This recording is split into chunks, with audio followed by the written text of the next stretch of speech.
Right before our wedding, my husband's mother faked a health emergency, claiming, "If you love me, you'll postpone the ceremony." My husband looked at me and said, "We can't go through with it now." Smiling, I nodded and announced a decision that left them both pale. I've been with my fiancé Stevie for about 5 years now. We met during our college days at the University of Michigan. After graduation, we both landed jobs in Chicago and decided to make it our home. Stevie's family is from a small town in Indiana, just a couple of hours away. His mother, Nancy, has always been involved. She's a widow, and Stevie is her youngest, so I get it to some extent, but sometimes her involvement feels more like intrusion. When Stevie proposed last year, I was over the moon. We set our wedding date for June 15th, aiming for a beautiful summer ceremony by Lake Michigan. Everything was falling into place. Venue booked, invitation sent, dress fitted. I was deep into the final stages of planning when the first hiccup occurred. 3 weeks before the wedding, Stevie received a call from Nancy. I remember it vividly because we were in the middle of choosing our wedding cake flavors. Stevie's phone buzzed, and seeing it was his mom, he stepped aside to take the call. Moments later, he returned, face pale and brows furrowed. "What's wrong?" I asked, setting down the cake sample. "It's Mom," he began, voice laced with concern. "She says she's been having chest pains and shortness of breath." Alarm bells rang in my head. "Has she seen a doctor?" "She says she has an appointment tomorrow." That night, Stevie was restless. He kept checking his phone, waiting for updates from Nancy. The following afternoon, she called again, informing Stevie that her doctor recommended a series of tests to rule out any serious conditions. She sounded scared, emphasizing how much she needed Stevie by her side during this time. Stevie was torn. "I think we should postpone the wedding," he said, pacing our living room. "Mom needs me right now." I understood his concern. Family is important, but postponing a wedding 3 weeks out? The logistics were nightmarish. Deposits, vendors, guests who had already made travel arrangements. It wasn't a simple decision. "How about this?" I suggested. "You go to Indiana and be with your mom. I'll handle things here. We can proceed as planned, and you can be there for her leading up to the wedding." Stevie nodded, seemingly appeased by the compromise. A few days later, I decided to call Nancy directly. I wanted to check on her, offer support, and perhaps get a clearer picture of her health situation. "Hi, Nancy. It's me," I began. "How are you feeling?" "Oh dear," she sighed. "It's been tough. The doctors are running so many tests. I'm just overwhelmed." "I'm so sorry to hear that. Is there anything I can do?" "Just take care of Stevie. He worries so much." Our conversation was brief, but something felt off. Later that day, while scrolling through social media, I noticed Nancy had posted photos from a garden party she attended the previous evening. She looked radiant, laughing and enjoying herself. Confused, I decided to dig a little deeper. I reached out to a mutual acquaintance in Nancy's town, subtly inquiring about her health. The response I received was unexpected. "Oh, Nancy! She's been out and about attending events and hosting gatherings. Haven't heard anything about health issues." My heart sank. Was she exaggerating her condition? That evening, I confronted Stevie. "Stevie, I need to talk to you about your mom." He looked up from his laptop, concern evident. "What about her?" I took a deep breath. "I spoke to her today. She mentioned feeling overwhelmed with tests and health issues, but then I saw photos of her at a party last night. She seemed fine." I also heard from someone in her town that she's been active and social. Stevie's face hardened. "Are you suggesting she's lying?" "I'm saying something doesn't add up." He ran a hand through his hair, frustration evident. "I can't believe she'd do that." "I think we need to address this head on," I said gently. The next day, Stevie called his mom and asked pointed questions about her health. Initially, she was defensive, but eventually, she admitted that she might have overstated her symptoms. She confessed that she felt uneasy about the wedding and feared losing her close bond with Stevie. Stevie was hurt. "Mom, you could have just talked to us. Faking a health scare isn't the way." "I'm sorry," she whispered. I don't want things to change." With the truth out, Stevie and I decided to proceed with our wedding as planned. Nancy apologized, and while trust needed rebuilding, we chose to move forward with understanding. On June 15th, under the clear Chicago sky, Stevie and I exchanged vows. Nancy was there, supportive and smiling, perhaps realizing that while dynamics shift, love remains. This experience taught us the importance of communication and the complexities of familial relationships. As we danced that night, I felt a renewed sense of partnership with Stevie, knowing we'd face future challenges together, head on. Stevie and I had planned a short honeymoon in Aspen. Nothing too crazy, just a week in the mountains to breathe. After all the chaos, 2 days before we were set to leave, Caitlin called Harry again, crying this time, full-on sobbing. "Harry, please," she said. "I don't feel safe being alone. What if something really happens this time?" Harry looked at me, eyes heavy with guilt. "She's scared again." I didn't say anything right away. I just stared at the walls, counting every time she managed to wedge herself back between us. Then Harry said it. "I think we should postpone the honeymoon." I lost it. "Are you serious? After everything, you believe this is real again?" "She sounded different this time," he replied. I wasn't trying to be heartless. I'm not cold. But it didn't feel like we were starting a marriage. It felt like I was constantly fighting for a place beside my own husband. We didn't go to Aspen. He stayed home, and I went to my sister's apartment in Milwaukee for a few days. I needed air, needed quiet. He called me every night, said he missed me, said he was sorry. When I returned, things felt off. Harry was quieter, distracted, always texting. His phone never left his side, not even during dinner. I asked if everything was okay. He'd nod and give me some vague answer. Then one night, he was in the shower. His phone lit up on the nightstand. It buzzed over and over. I didn't mean to snoop, but the name on the screen wasn't one I recognized. Ellen. I opened the message. Just one line. "You were amazing the other night. I can't stop thinking about you." My stomach dropped. I couldn't even move, just stared at the words, frozen. When he came out of the shower, towel wrapped around his waist, I held up his phone. "What is this?" He looked confused at first. Then he saw the screen. His face went blank. Then he sat down on the edge of the bed and rubbed his face with his hands. "It's not what it looks like." I almost laughed. "Oh, really? Because it looks like you slept with someone else." He didn't deny it, not even once. Turns out Ellen was someone he met during one of his stress breaks while dealing with Caitlin's drama. He claimed it was just one night, that it was a mistake, that it didn't mean anything. I asked when it happened. He said, "Right after we got back from our wedding." So not just after the wedding, not before, right after. I asked if Caitlin knew. He hesitated, then nodded. Apparently, Caitlin met Ellen once when she visited Harry's office. She even encouraged their friendship, thought it was nice for him to have someone who didn't push too hard. She knew. She knew he was cheating and said nothing. I didn't yell. I didn't throw anything.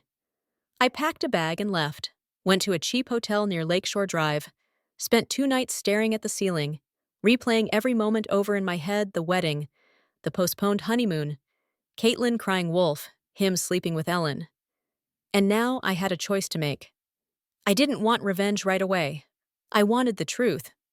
I wanted to know how deep the betrayal went, so I started digging. I got Ellen's last name through a mutual friend. I found her social media. She was posting photos at Harry's office, even tagged him in one with a heart emoji bold. I printed everything, every post, every text I could find, and then I messaged Ellen. I didn't yell, I didn't curse. I said, "Hey, Ellen, I'm Harry's wife. I know everything, but I want to meet. 1 hour, public place, no drama." She actually agreed. We met at a cafe near the Art Institute. She wore sunglasses like this was some celebrity affair. She sat down looking nervous. "I didn't know he was married," she said first. I didn't respond. I just slid a photo across the table, our wedding photo. She stared at it. "I swear he told me you two broke things off," she whispered. Then I asked the one thing I'd been afraid to ask. "Is this still going on?" She didn't answer with words. She just looked down. That was enough. So now I knew Ellen had no idea he was married, At least not at first. But the silence, the shame in her eyes that told me everything. It was still happening. I'm not here to beg, I told her. I'm not even mad at you. She looked up, surprised. I'm just trying to understand how far this went, I continued. She finally spoke. I didn't want to fall for him, I swear, but he said you were cold, that you left all the time, that you didn't support him. That hit me like a brick, not because I believed it, but because he actually said that. He painted me like the villain after everything his mother put us through, after I stood by him, after I married him despite the chaos. I asked her how long it had been going on. About 2 months, she said. That meant before the wedding. While we were finalizing seating charts, Harry was sneaking around with Ellen. I didn't tell her off. I thanked her for her honesty and left. I didn't go back to the hotel. I went home, walked into the apartment like I hadn't just found out my life was a lie. Harry was sitting on the couch, acting like everything was normal. I talked to Ellen, I said. He stood up fast, like someone hit a buzzer under his feet. What? Why would you? She told me everything. He froze. You cheated before the wedding? I said quietly. You lied to me, lied to everyone, and your mother helped you cover it up. No, that's not how, he started, but I cut him off. She met her. You didn't even deny it. What kind of man needs his mommy to help hide an affair? He didn't say anything, just stared at the floor. I packed the rest of my stuff, left him standing there, pathetic and quiet. But this wasn't going to end with me just walking away. Oh no, I decided to file for separation the next day, but I didn't tell him. I needed time, space, strategy. And then one more twist. As I went through our shared bank account to prepare my documents, I noticed something weird. Multiple charges in Indiana, spas, jewelry stores, hotel stays.